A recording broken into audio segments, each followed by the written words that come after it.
আমি দিন খাটি খাচ্ছি 500 টাকা, আমার জিনিস লাগছে 700 টাকা সংসারে। আমি তো আর 2 দিন পর পকেট মার হব। কথাটা বোঝেন না বাংলা? ব্যবসায়িকরা মনে করে যে রমজান মাসে আমরা বিরাট একটা ধনী হয়ে যাব মালপত্র বিক্রি করে। সত্যি কথাটা হচ্ছে আসলে বাংলাদেশটা একটা বিজনেস হাব।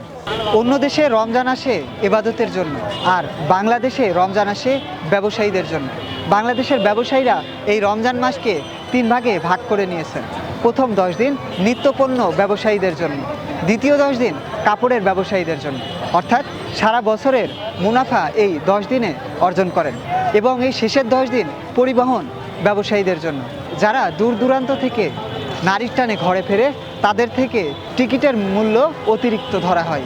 এটাই যেন এই রমজান মাসের আত্মশুদ্ধির মাস হিসেবে পরিণত হয়েছে ব্যবসায়ীদের কাছে। তবে ব্যবসায়ীদের এমন ভাবনা কোন দৃষ্টিতে দেখছেন? আমি দিন খাটি খাচ্ছি 500 টাকা, আমার জিনিস লাগছে 700 টাকা সংসারে। আমি তো আর 2 দিন পর পকেট মার হব। কথাটা বোঝেন না বাংলা? বুঝতে পারছেন? এইটা হচ্ছে বিষয়। কিন্তু যার আছে অ্যাভেলেবেল সে কিনি খাতি, তার কোনো সমস্যা নাই। তার মানে বাংলাদেশে 4 আনা বড় লোক, 12 আনা হচ্ছে গরিব। খালি এই 12 আনা মানুষের জন্য সরকারের প্রস্তুতি নেওয়া উচিত। কথাটা বুঝতে পারছেন? জিনিসের দাম রোজা আসলেই বাড়ে, রোজা আসলেই বাড়ে। কথা বুঝতে পারছেন? এইটা হচ্ছে পরিবেশ।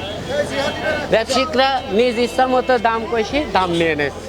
সামান্য 2 দিনের ব্যবধানে দাম নিচ্ছে 640 টাকা কি 600 টাকা। তাহলে 1 কেজি মালের বার যদি 140 টাকা বেশি হয়, একটা রিক্সাওয়ালা কি কিনে খাতে পারবে?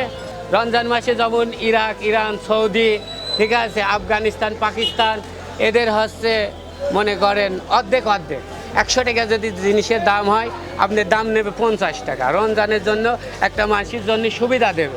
কিন্তু বাংলাদেশের মানুষ এগুলা করছে না। রমজান আসলে জিনিসের দামটা বাড়াচ্ছে ডবল। তাহলে একটা রিক্সাওয়ালা, একটা ভ্যানওয়ালা, একটা দিন মজুরি, একটা পাট খাটি খাওয়া লোক কীভাবে একটা ফল কিনে খাবে?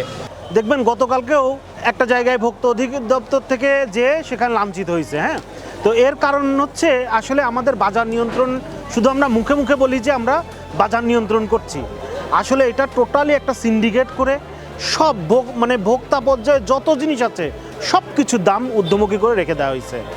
এবং এটার মূল ভুক্তভোগী অ্যাকচুয়ালি আমাদের মতো সাধারণ মানুষ, আমাদের মতো মধ্যবিত্ত মানুষ। না পারি কারোর কাছে হাত পাততে, আবার না পারি কারোর কাছে চাইতে। সত্যি কথা যেটা বলতে হয়, এই সত্যি কথাগুলো কেউ বলে না। হ্যাঁ, সত্যি কথাটা হচ্ছে আসলে বাংলাদেশটা একটা বিজনেস হাব। আমাদের মতো ভুক্তভোগী মানুষের কাছে কিছু মানুষ এটাকে বিজনেস হিসেবে গ্রহণ করে নিচ্ছে, এবং বিজনেস হিসেবে গ্রহণ করে নিয়ে আমাদের কাঁধের উপরে ভর দিয়ে তারা বিজনেস করে তারা তাদের মতো ঠিক জায়গা মতো চলে যাচ্ছে। আমাদের মতো সাধারণ মানুষ যারা আছি না, তারা সাধারণই থেকে যাব। তারা সারা জীবন পাঁচাটাই থেকে যাব। পাঁচাটা থেকে কখনো অন্য জায়গায় আমরা যেতে পারবো না। যাদের যাওয়ার দরকার তারা ঠিকই চলে যাবে। সারা বছর তো ওইভাবে বেচাকেনা হয় না। আমাদের এই রমজান মাস আসলে পরে এই লাস্টের কিছু এই 10 দিনের ভিতরে একটু বেচাকেনার চাপটা বাড়ে। এই সময় একটু বেচাকেনাটা ভালো হয়। সারা বছরের মুনাফাটা এর ভিতরে টুকটাক দিয়ে চলার মতন একটা পরিবেশ হয় আর কি। ব্যবসায়িকরা মনে করে যে রমজান মাসে আমরা বিরাট একটা ধনী হয়ে যাব মালপত্র বিক্রি করে। ঊর্ধ্বগতি, সমস্ত কিছু দ্রব্য মূল্যর ঊর্ধ্বগতি। তো আশা করি যে নতুন সরকার এসেছে, এই জনজীবনে যারা গরিব মানুষ অতিষ্ঠ হয়ে গেছে কেনাকাটার বাইরে, এই রমজান মাস খেজুর বলেন কি শরবত, কি গুড়, কি চানা, মুড়ি, সব কিছু কেনার নাগালের বাইরে। তাই আশা করি বর্তমান যে নতুন সরকার আসলো, এর একটা আমূল যদি পরিবর্তন করতে পারে তারেক রহমান সাহেব। যেমন খেজুরের দাম গতকালকে যা ছিল আজকে তার থেকে কিছুটা বেশি হয়েছে। ঠিক একইভাবে ছোলা, ঠিক একইভাবে ডাল, যে জিনিসগুলো আসলে প্রয়োজন, ফলমূল, তার এই জিনিসগুলো আসলে কিছুটা দ্রব্যমূল্য নিয়ন্ত্রণে আনাটা দরকার।